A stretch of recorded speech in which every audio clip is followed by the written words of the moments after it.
피에로처럼 살았고 웃겨주고 막 그러면 또 친구들이 막 이렇게 웃어주잖아요. 그럼 그게 나한테 너무 신이 나는 거야. 또 혼자 있으면 어떻게 돼요? 내 맨 얼굴을 아무도 내 친구들이 모르는구나. 그럼 어떻게 해야 돼요?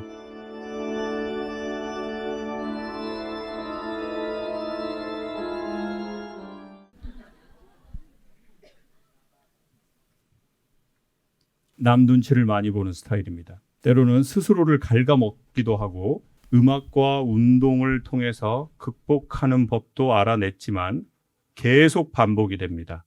어떻게 해야 할까요?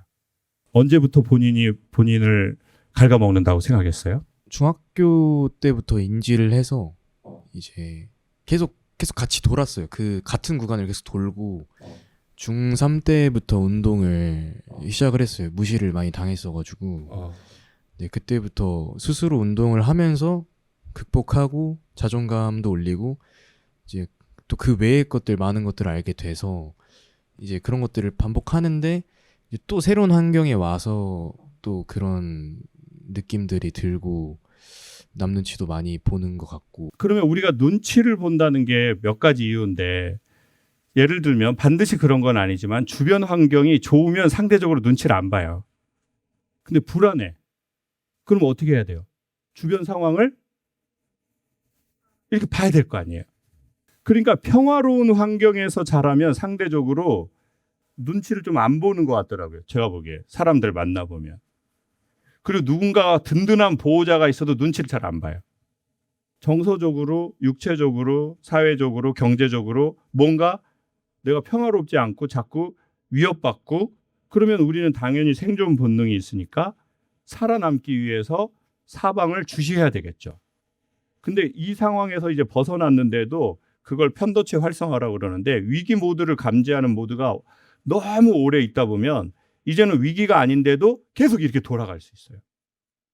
이제는 예전만큼 위험하지 않는데 그러면 우리가 이제 무엇이 우리를 불안하게 한 환경이 무엇인가 그걸 알면 좋겠죠.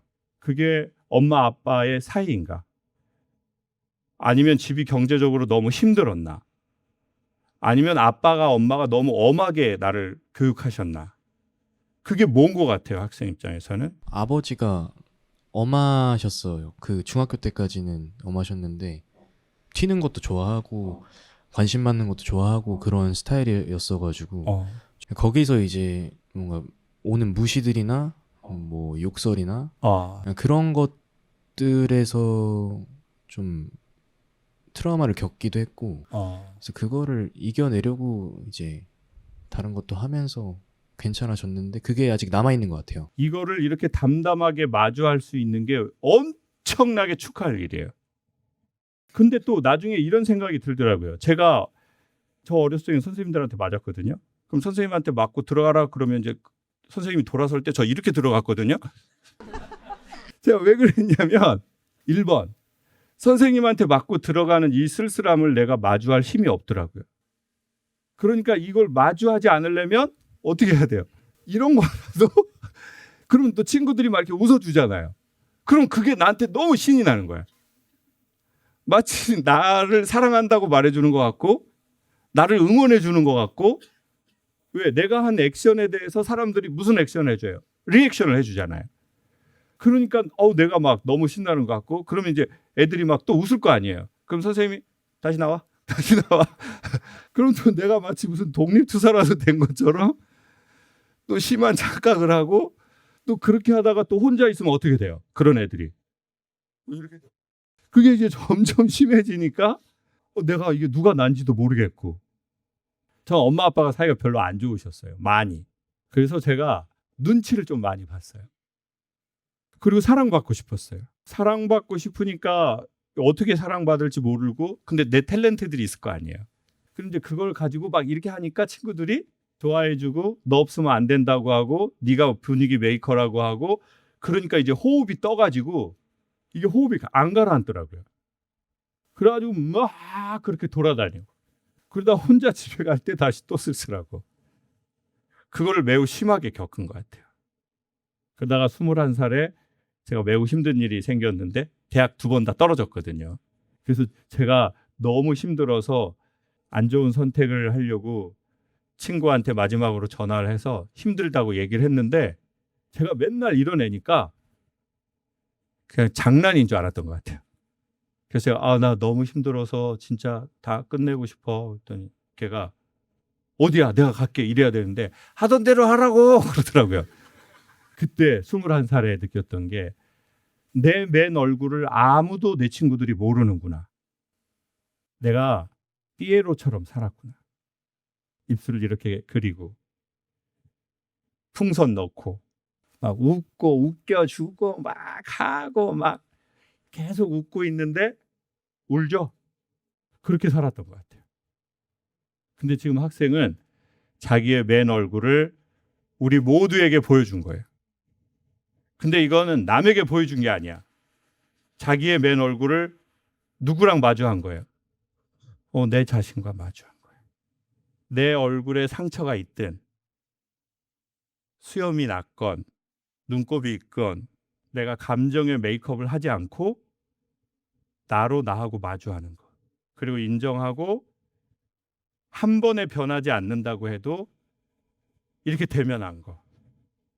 앞으로 우리 학생이 계속 음악을 하든 일반 사람으로서 삶의 예술을 살아가든 오늘의 기억과 함께한 학생들도 오늘의 이 순간이 어떤 식으로든 우리의 정말 좋은 바닥이 될 거예요. 왜냐하면 이 바닥에 달을 딛지 않으면 뭐가 된 듯한데 나중에 훅 빠져버리거든요. 여러분, 우리가 인생도 마찬가지지만 되게 중요한 몇 단계가 있다고 해요. 1번, 인지하거나 인식하는 것. 그러니까 내가 지금 어떻다는 것을 인지하거나 인식하는 게 중요한데 내가 어떻게 사는지를 인지도 못하고 인식도 못할 수 있어요. 여러분 이제 학교 졸업하고 세상 나가면 금방 알게 돼요. 여러분 주변에 도라이들이 나타날 거예요. 내가 생각하는 나랑 남이 생각하는 내가 차이가 나는 거를 도라이라고 한대요. 인간관계에서. 다시 한번 설명할게요. 내가 생각하는 나랑 다른 사람이 생각하는 내가 차이가 나면 인간관계가 되게 힘들어지거든요. 저는 이 안에 있다고 확신해요. 근데 우리 학생은 나를 정확하게 인지하고 인식했어요. 남 눈치를 내가 많이 본다. 그러므로 스스로 나를 갉아먹는다.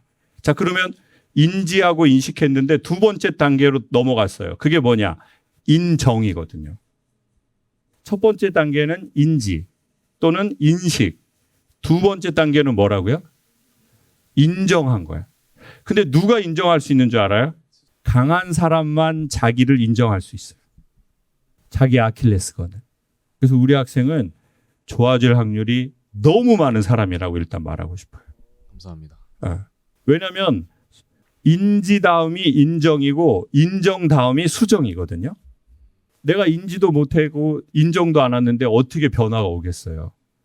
근데 우리 학생은 이 모든 1단계, 2단계를 하고 그 다음에 3단계 어떻게 해야 되는지를 물어본다고요. 러시아 속담에 이런 말이 있대요. 배우려는 자에게 신이 스승을 보낸다.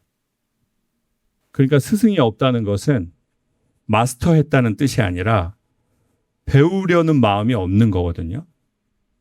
근데 우리 학생은 1단계, 2단계 다 통과하고 3단계 배우려는 마음이 있으니까 삶이 어떻게 해서든 스승을 보낼 거라고 생각해요. 사람을 통해서든 책을 통해서든 유튜브를 통해서든 인스타의 문구를 통해서든 지나가는 현상을 통해서든 오늘 너무 좋은 날이에요. 그리고 우리가 30년 넘는 시간의 시간의 차이를 뚫고 가까운 시간 안에 이렇게 만날 수 있는 것은 이건 우리 모두 예술이라고 하는 삶의 길을 가기 때문에 친구들로 만날 수 있는 거예요. 예술은 전문가가 되든 그렇지 않든 진짜 해볼 만한 거예요. 매우 철학적이고 매우 표현적이에요. 앞으로 더 잘 될 것 같아요. 잘 되면 저 잊지 말아요. 꼭 언급하겠습니다. 박수 한번 주세요.